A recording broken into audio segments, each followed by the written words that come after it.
We live our lives in a state of carefully curated autonomy. We wake, we work, we exist within the boundaries of our own predictable minds. And then suddenly, without an invitation, a single variable enters the equation. It begins as an insignificant observation. You catch their eye in a fascinating corridor, or perhaps across a crowded room. Your logical brain notes that they seem pleasant. Nothing extraordinary though. But the subconscious is a treacherous thing. You see them a second time and the focus shifts. Suddenly, the ordinary becomes a monumental thing. The cadence of their laughter, the specific way they gesture when they speak, the micro details that you would disregard in any other human being suddenly carry the weight of the universe. Before a single meaningful word is exchanged, the coup is already complete. They have hijacked your mind. You did not choose this exile from your own peace. Your brain simply rewrote its own laws while you weren't even looking. Let us confront a sobering truth. The person that you are crushing right now simply does not exist. They are a phantom, a deity constructed in a laboratory of your own imagination. Human psychology dictates that when we are presented with a scarce data, we do not tolerate a void. We fill in it. From a handful of classroom interactions or a curated aesthetic on a social media profile, you construct an entire universe. You decide that they possess a brilliant intellect, a profound depth, and a sense of humor that perfectly aligns with your own interests.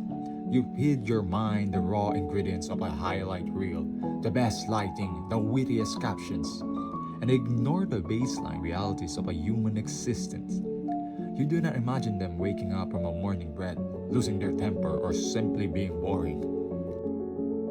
The less you truly know them, the more flawless they become. You have fallen in love with a fictional character, and because they are perfect, no real human being could ever hope to compete with a ghost living in your head. Thus begins the torment of the overanalysis. Logic dies within a quiet death, replaced by an agonizing emotional turbulence. Your entire internal equilibrium is rendered to an unwitting captor. If they look your way and smile on a Monday, you are so excited by that smile that you have a euphoria with it. You spend hours deconstructing the geometry of that smile. Was it a gesture of genuine interest, or is it just a merely polite acknowledgement? But by Wednesday, if they walk past you without a glance, your world collapses. You spiral into a vacuum of rejection, wondering what fundamental flaw they finally detected in you. We become archaeologists of the insignificant. We calculate the exact time gap between a sent message and a reply. We decode their punctuation, interpreting of a period at the end of a sentence as an omen of hostility. This is simply not romance. It is an addiction, an obsession. The human brain is inherently hooked on the uncertainty. A definite yes could bring peace, but a definite no could bring closure. But maybe? Maybe it's the most addictive narcotic in the human language. We willingly pull the lever of the psychological slot machine, letting our joy or misery be dictated by a person who likely has no idea that they hold your soul in the palm of their hand. If we dare to dig deeper into this pain, we find that the wound is rarely inflicted by the other person. It is inflicted by our own ego. Often, we do not desire to love them. We desire to be chosen by them. We seek an external savior to validate our worth, hoping that if someone so radiant could look at us, we could finally stop questioning whether we are worthy of existing or worthy of love. This is why when we see them laughing with someone else, our stomach drops with the weight of a profound bereavement. Nothing was lost, because nothing was ever possessed nor real. Yet, it feels like a visceral betrayal. Your brain processes social rejection through the exact same neural pathways as physical trauma. To your ancient evolutionary mind, being ignored by the object of your affection triggers the same primal panic as being cast out of the tribe to die in the wilderness. The pain is real, but the narrative is a lie. What then is the remedy? The cynical philosophers of the modern age will tell you to cast down your feelings.